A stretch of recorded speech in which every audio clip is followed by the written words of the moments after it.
அவரை பார்த்து நிறைய கத்துக்கிட்டு இருக்கேன். அன்னைக்கு அண்ணன் தலைமையில நான் இன்னைக்கு பேசுறதே பாக்கியம் நினைக்கிறேன்.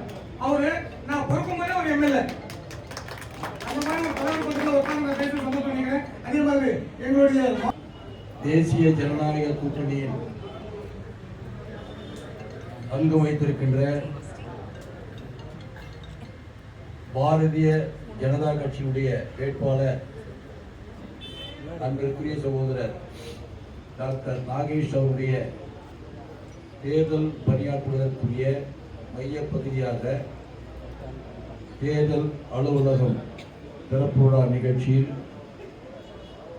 பங்கு பெற்று எனக்கு முன்னால் வரவேற்புரை நிகழ்ச்சி உண்மையான வெற்றியை பாரதிய ஜனதா கட்சியுடைய வேட்பாளர் நாகேஷ் வெற்றி பெற்றார் என்ற நிலையிலே நம்முடைய பணி இருக்க வேண்டும்.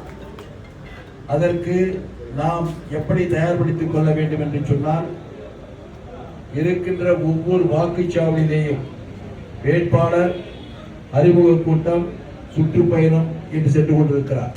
சுற்றுப்பயணம் ஒரு பக்கம் இருந்தாலும் நாம் ஒவ்வொரு வாக்குச்சாவடியிலேயும் இங்கே இருக்கின்ற பொறுப்பாளர்கள், நிர்வாகிகள், கூட்டணி கட்சியில் இருக்கின்ற அனைத்து இந்திய அண்ணா திராவிட முன்னேற்ற கழகம், பாரதிய ஜனதா கட்சி, பாட்டாளி மக்கள் கட்சி, அம்மா மக்கள் முன்னேற்ற கழகம், இந்த கட்சிகள் எந்தெந்த வாக்குச்சாவடியில் யார் யார் பலமாக இருக்கிறார்களோ இதில் பெருந்தன்மையாக நாம் நடந்து கொள்ள வேண்டும்.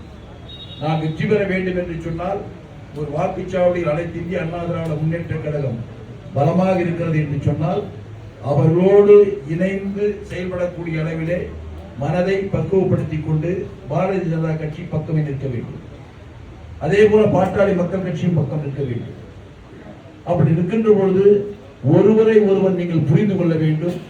அந்த வாக்குச்சாவடியில் நம்முடைய எதிரியுடைய பலம் என்ன, நம்முடைய எதிரியுடைய பலவீனம் என்ன, இதுவரையில் நடைபெற்ற அந்த வாக்குச்சாவடியில் பழைய வரலாறு எடுத்து பார்க்கின்ற பொழுது உண்மையான தேர்தல் அங்கு நடைபெற்றதா, அல்லது அங்கே ரவுடிசம் செய்து உண்மையான வாக்குகள் அளிக்க முடியாமல் அவர்களே வாக்குச்சாவடியை கைப்பற்றி வாக்கு போட்டிருக்கிறார்களா, இதை நாம் நன்கு ஆய்வு செய்து கொள்ள வேண்டும். அப்படி ஆய்வு செய்கின்ற பொழுது அந்த வாக்குச்சாவடியில் ஜனநாயக நடைமுறைப்படி தேர்தல் நடந்திருந்தால் நிச்சயமாக அந்த வாக்குச்சாவடியில் இப்பொழுது இருக்கிற சூழ்நிலையில் 3/2 பங்கு நம்முடைய கூட்டணிக்கு கிடைக்கும். அது உறுதி. 1 பங்கு தான் நம்ம எதிர்த்து நிற்கின்ற கம்யூனிஸ்டுக்கு கிடைக்கும். அதே போல வேறு ஒரு வாக்குச்சாவடியில் அராஜகத்தின் அடிப்படையிலோ பணபலமோ ஆள்பலமோ வைத்துக் கொண்டு அதில் வாக்கு வித்தியாசம் கூடுதலாக இருக்கிறது என்று சொன்னால், அங்கே யார் பலமாக இருக்கிறார்கள், பாரதிய ஜனதா கட்சி பலமாக இருக்கிறதா, அவரை தலைமையேற்றுக் கொள்ளுங்கள். அவரோடு அனைத்து இந்திய அண்ணா திராவிட முன்னேற்ற கழகத்துடைய நிர்வாகிகள் தொண்டர்களும் இணைந்து கொள்ளுங்கள். அதோடு மட்டுமல்ல, அந்த வாக்குச்சாவடியில் உள்ள பிரச்சனைகளை இங்கே தேர்தல் பொறுப்பாளர்களாக இருக்கின்ற தலைவரிடத்தில் எடுத்துச் சொல்லுங்கள். இங்கே தேர்தல் நேரத்தில் நாம் என்னதான் போராடினாலும் ஆள்பலத்தோடு வந்து வாக்குச்சாவடியை கைப்பற்றுகிறார்கள், எங்களால் எதிர்க்க முடியவில்லை. அதற்கு மாற்று ஏற்பாடு நாம் செய்வோம்.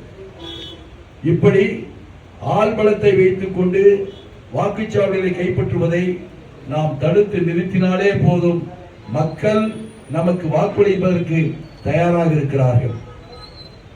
இன்னொன்று, இப்பொழுது நீண்ட காலமாக நம்முடைய தொகுதியில் உள்ள பிரச்சனை என்ன என்று சொன்னால், அது அண்ணா திராவிட முன்னேற்ற கழகமானாலும் சரி, மற்ற கட்சிகளானாலும் சரி, பிரச்சனைகள் வருகின்ற பொழுது ஒரு கிராமத்தில் ஒரு கட்சி நிர்வாகிக்கோ ஒரு தொண்டனுக்கோ பிரச்சனை வருகின்ற பொழுது அந்த பிரச்சனையை எதிர்கொண்டு காவல் நிலையத்திலேயோ அல்லது வருவாய் மாவட்ட ஆட்சித்தலைவரிடத்திலேயோ அல்லது வருவாய் அதிகாரிகளிடத்திலேயோ எடுத்து சொல்லி அவர்கள் பிரச்சனையை முடிப்பதற்குரிய ஒரு வலுவான நபர் இல்லாத காரணத்தினால்தான் நாம் தடுமாற்றத்தில் இருந்து கொண்டிருக்கிறோம். இனி அப்படி இருக்கக்கூடாது. நாம் ஒன்று சேர்ந்து ஒருமுகத்தோடு இந்த தேர்தலை சந்திக்க வேண்டும். வாக்குச்சாவடியுடைய நிலைகளை நாம் புரிந்து கொள்வோம் என்று சொன்னால் நிச்சயமாக வெற்றி பெறுவோம். கடந்து முடிந்த நாடாளுமன்ற தேர்தலுடைய வாக்கு விகிதாச்சாரத்தை கூட்டினாலே போதும், மிகப்பெரிய வெற்றி நமக்கு கிடைக்கும். அதோடு மட்டுமல்லாமல் இந்த தேர்தலில் ஆளுகின்ற கட்சி ஆளுகின்ற கட்சி மக்கள் செல்வாக்கு இழந்துவிட்டது. மக்கள் செல்வாக்கு இழந்த காரணத்தினால் ஏற்றுக்கொள்ளாத மக்கள் மாற்றி வாக்களிப்பதற்கு நம்மை தான் தேர்ந்தெடுத்திருக்கிறார். தேசிய ஜனநாயக கூட்டணியில் அங்க வைத்திருக்கின்ற இந்த இயக்கத்தை தான் தேர்ந்தெடுத்திருக்கிறார்கள். ஏதோ நடிகர்கள் வரலாம், அவர்கள் ஒரு மாய தோற்றம், அவ்வளவுதான். இந்த தேர்தலோடு அவர்கள் எந்த அளவிற்கு செல்கிறார்கள் என்பதை இந்த தேர்தலை வாக்களிக்கின்ற நேரத்திலே தெரிந்துவிடும். எனவே தயவு செய்து ஒவ்வொரு வாக்குச்சாவடியிலேயும் நேரடியாக களத்தில் இறங்கி நம்முடைய தலைவர்களும் சென்று அந்த களத்திலே இன்னும் 10 நாள் இருக்கு, அந்த 10 நாட்களுக்குள்ளாக அந்த வாக்குச்சாவடியை பலப்படுத்துங்கள். அந்த வாக்குச்சாவடியில் அமர்கின்ற ஏஜென்ட்களை பலப்படுத்துங்கள். அவர்களுக்கு ஒரு தைரியத்தை ஊட்டுங்கள். எந்த பிரச்சனை வந்தாலும் வாக்குச்சாவடி முடிகின்ற வரையில் உள்ளே உட்கார வேண்டும். பிரச்சனை வந்தால் உடனே எங்களிடத்திலே செய்தி அனுப்புங்கள், அங்கே சென்று வந்து விடுவோம். இதை தடுத்தாவே போதும், நாம் வெற்றி உறுதி.